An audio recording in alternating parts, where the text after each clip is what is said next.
कि कोई कन्या 4 साल के बाद एक मित्र को छोड़ के चली जाती हैं और वो कहती हैं कि हम आपके लिए नहीं बने हैं, we are not made for each other. 4 साल तक उनको रियलाइजेशन नहीं हुई, 4 साल के बाद अचानक से रियलाइजेशन हुई है।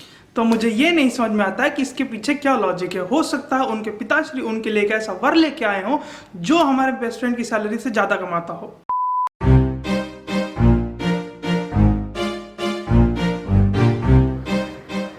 गुड मॉर्निंग गाइस, कैसे हैं आप सब लोग। तैयार एक और नया दिन, एक और नई शुरुआत, और इसी के साथ शुरू करते हैं हम आज का व्लॉग।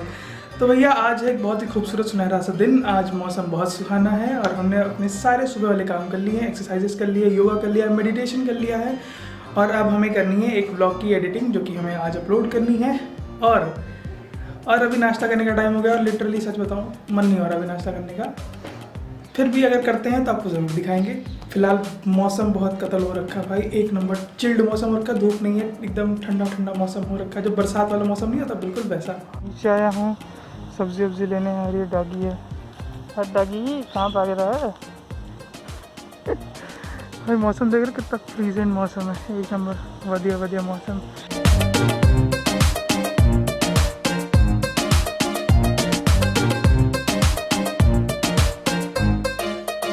तो गाइस मैं आ चुका हूँ घर पे, बाहर का सारा सामान ले करके, सारा से मेरा मतलब है सब्जी वगैरह ले करके। और भाई अब घर के बाहर नहीं जाना बिल्कुल भी। मास्क लगा लो ना, और ऊपर से मेरी जो ये बियर्ड दाढ़ी है भाई साहब जो गर्म लगती है भाई मुंह पे, देख रहे हो बिल्कुल ये पसीना वसीना देखो भाई, इतनी गर्म लगती है ना। ऊपर से मौसम अच्छा है, एक नंबर बढ़िया है, बट क्या है कि हवा वगैरह चल नहीं रही है तो उमस बहुत हो रही है, ह्यूमिड भी हो रही है। जब ह्यूमिडिटी बढ़ती है ना भाई तो भाई बिना पंखे के रहा नहीं जाता बिल्कुल भी। तो अभी मैं थोड़ा सा हवा लूँगा, सांस लूँगा और फिर आपसे मुलाकात करूँगा। ओके सो गाइस अभी मैं करने जा रहा हूँ लंच। 1 बज गया है, बहुत लेट हो गया है लंच करने में, बट कोई बात नहीं, अभी हम करने जा रहे हैं अपना लंच। ये है आलू सोयाबीन की सब्ज़ी और ये है अपनी रोटी। तो पहले हम इसे खाएंगे, सो पहले खा लेते हैं। एक नंबर, और फिर मैं आपसे शेयर करता हूँ। ओके चलो जी। तो ज़रूरी बात ये थी कि मेरे स्कूल में जब मैं पेरेंट टीचर मीटिंग में जाता था अपने माता पिता को ले करके, तो यूजुअली मेरी बेइज्जती होती थी। तो टीचर हमेशा एक बात ज़रूर कहता था कि आपका लड़का बहुत टॉकटिव, बहुत बातें करता है। तो मेरे को उनसे ऐसा लगता था कि महसूस होता था उनकी बातों सुन कर कि बातें करना बहुत बुरी बातें होती, बातें नहीं करनी चाहिए। बट मेरे को क्या लगता है कि मैं बातें करने में बहुत अच्छा हूँ, और जब से मैं YouTube वीडियोस बनाने लग गया हूँ तब से मेरे को भरोसा होगा कि बातें करना बहुत अच्छी बात है। तो अगर आप बातें कर सकते हैं तो बेशक करिए, और जितनी मर्जी है उतनी करिए। बहरहाल मैं ये स्टोरी आपको क्यों सुना रहा हूँ, इसके पीछे कारण ये है कि मेरे एक फ्रेंड हैं, बहुत ही क्लोज फ्रेंड टाइप फ्रेंड है हमारे। तो उनकी एक इच्छा है कि हमने एक शॉर्ट वीडियो डाला था अपने मेन चैनल पर, पहले आप ये वीडियो देखिए। कोई मुझे प्लीज ये समझाओ कि लड़कियों को अचानक से 4 साल की रिलेशनशिप के बाद ये रियलाइजेशन आती है कि we are not made for each other. भैंस की पूछ, तेरे को आज ये बात समझ में आ रही है कि we are not made for each other. 4 साल पहले तेरे को ये बात समझ में नहीं आ रही थी कि we are not made for each other. तब तू बेबी सोना, मेरा बाबू, मेरा बच्चा, बेबी मेरा अखंड आता भैंस की पूछ। तो इस वीडियो को देखने के बाद उन्होंने हमसे कहा कि आप इस वीडियो के ऊपर थोड़ी चर्चा कीजिए, मतलब ये जो हमने वीडियो बनाया है इसके ऊपर थोड़ा अपने विचार खुल के दे, थोड़ा सा ऐसे एक्सपेंडेड तरीके से दे। क्या जब हम शॉर्ट वीडियो डालते हैं तो वो 30-35 मिनट की, सेकंड्स की होती है, तो वो हमसे चाहते हैं कि हम थोड़ा विस्तार पूर्वक इसके ऊपर चर्चा करें, तो हम बेशक करेंगे। तो मित्रों बिना समय गवाए हम इस टॉपिक के ऊपर तुरंत चर्चा करेंगे। आइए चर्चा शुरू करते हैं। चलो हाँ जी, तो हमने अपनी टी शर्ट चेंज कर ली है। उसके पीछे का कारण ये है कि हमारी टी शर्ट थोड़ी गीली हो गई थी पानी पीने में, तो हमने सोचा चेंज कर देते हैं। और सबसे पहले मैं ये बता दूं कि ये जो मैंने वीडियो बनाया है उससे आपको कहीं ये ना लगे कि मैं कभी रिलेशनशिप में था और 4 साल के बाद कोई कन्या ने मुझे डंप कर दिया था। भैया मैं बता दूँ कि ये मेरी कहानी नहीं है, ये वीडियो मैंने अपने दोस्त को देखा, उससे इंस्पायर हुआ और उसके बाद मैंने बना दिया। चल झूठा। मेरा क्या है कि जब एग्जाम की आंसर शीट में डेट लिखनी होती है उसके आगे मैं ये लिख देता हूँ कि मैं तो तैयार हूँ, वो मानती नहीं। कुछ भी जरा सोच के देखिए कि ऐसे व्यक्ति के लिए कितना दर्दनाक हादसा ये होगा सुनने में भी कि कोई कन्या 4 साल के बाद एक मित्र को छोड़ के चली जाती है और वो कहती हैं कि हम आपके लिए नहीं बने हैं, we are not made for each other. 4 साल तक उनको रियलाइजेशन नहीं हुई, 4 साल के बाद अचानक से रियलाइजेशन हुई है। तो मुझे ये नहीं समझ में आता है कि इसके पीछे क्या लॉजिक है। हो सकता है उनके पिताश्री उनके लिए एक ऐसा वर लेके आए हो जो हमारे बेस्ट फ्रेंड की सैलरी से ज़्यादा कमाता हो सकता है, ये एक वैलिड पॉइंट है। हो सकता है उन्हें फाइनेंशियल सिक्योरिटी उन्हें उसमें दिखती होगी। हमारा बेस्ट फ्रेंड अगर 4 लाख रुपए कमाता है तो हो सकता है उनका जो होने वाला वर है वो 40 लाख रुपए कमाता है। एक जीरो और बढ़ा दो यहाँ पे, ऐसे भावना समझ रहे हैं आप लोग मेरी? नहीं। भावना समझने का प्रयत्न कीजिए, क्योंकि इस दुनिया में कोई ऐसा नहीं है जो आपकी भावनाओं को समझेगा मेरे अलावा। क्योंकि मैं आपकी भावना समझ रहा हूँ, आपको मेरी भावना समझनी चाहिए। और अगर आपके साथ ये हादसा हुआ तो कमेंट करके ज़रूर बताइए। चलिए वीडियो में आगे बढ़ते हैं। इतना सब सुनने के बाद भी कुछ लोग हमसे ये कहते हैं कि बेटा पैसा और प्यार में हमेशा पैसे को नहीं चुनना चाहिए, प्यार भी बहुत बड़ी चीज़ होती है। हमें पता है प्यार जरूरी होता है, फुलफिलमेंट जरूरी होता है, हेल्थ भी जरूरी होती है, उस हिसाब से सब कुछ देखा जाए तो ठीक है।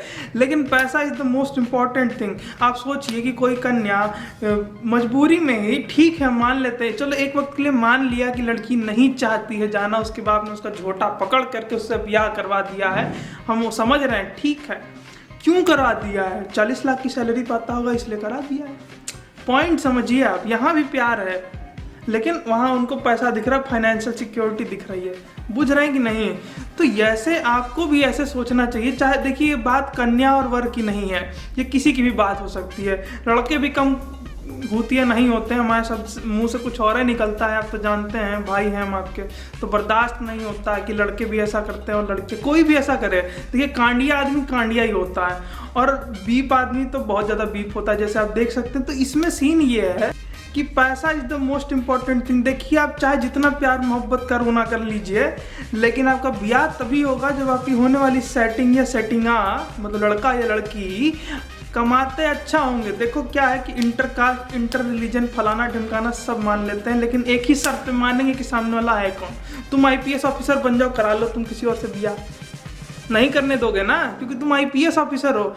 यही सेम चीज़ अगर कोई कन्या है, कोई IPS ऑफिसर बन जाएगी तो मजाल है कि उसको कोई रोक देगा उससे ब्याह करने के लिए कि इंटर कास्ट कर रहे हो, इंटर रिलीजन कर रहे हो। इंटर कास्ट और इंटर रिलीजन की वैसी चटनी बनाएगी ना कि गटर में बहा देगी, कर कुछ पाओगे नहीं। तुम समझ रहे हो कि नहीं? लेकिन यहाँ पे एक बात ये समझना जरूरी है कि कुछ कन्या और कुछ वर ऐसे भी होते हैं जिनका पैसा ही दिख रहा होता है। जैसा मेरा एक मित्र है, वो हमसे कहता है कि भाई मैं एक ऐसी लड़की सेट करूँगा जो अपने मम्मी पापा की इकलौती हो और उसके पापा को बहुत पैसा हो, ताकि जब उसके पापा जाएं तब ये एग्जिस्टेंस में आए और बिजनेस को कब्जा कर लें।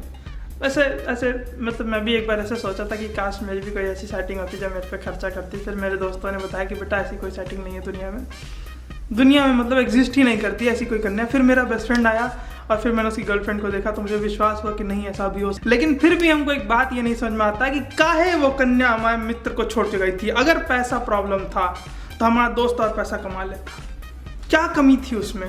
कुछ तो गड़बड़ जरूर है।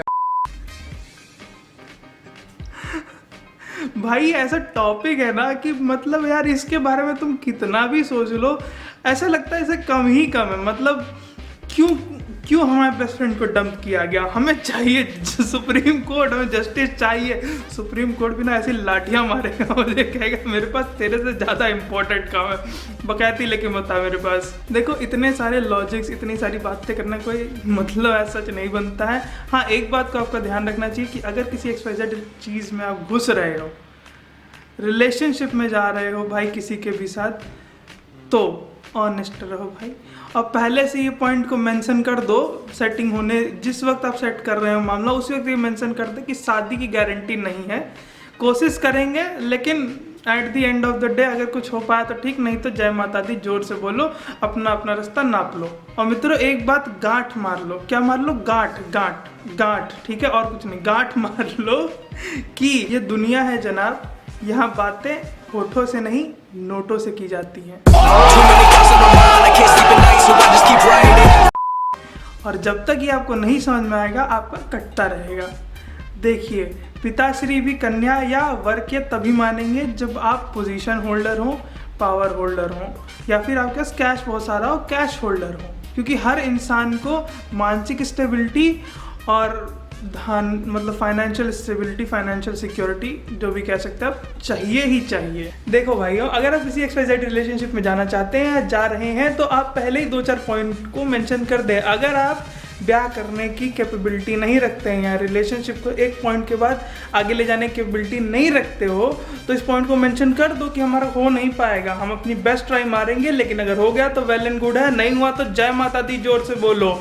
समझ गए? तो भाइयों, आज की वीडियो को हम बस इतना ही रखेंगे। अगर आपको वीडियो पसंद आए तो do like, comment, share and subscribe. मिलते हैं आपको अगले ब्लॉग में। Till then good bye and as always, चाहे जितनी मुसीबतें, चाहे जितनी दिक्कतें हैं, गिव अप मत करिएगा, नो मैटर व्हाट। अगर आपको कोई कहता है कि 4 साल के बाद we are not made for each other, तो समझ लो गुरु कि कोई और है जो आपका बेसब्री से इंतजार कर रहा है और आपको इस बात का तनिक भी ज्ञान नहीं है। तो ज्ञानवर्धक बने, मेहनत करें, करियर में आप आगे बढ़ें और वो ऑटोमेटिकली आपके पास खुद ब खुद आ जाएगा। तो आज के ब्लॉग को हम यही समाप्त करते हैं। अंटिल देन, जय Hind, peace out, stay safe, love you और नेवर गिव अप।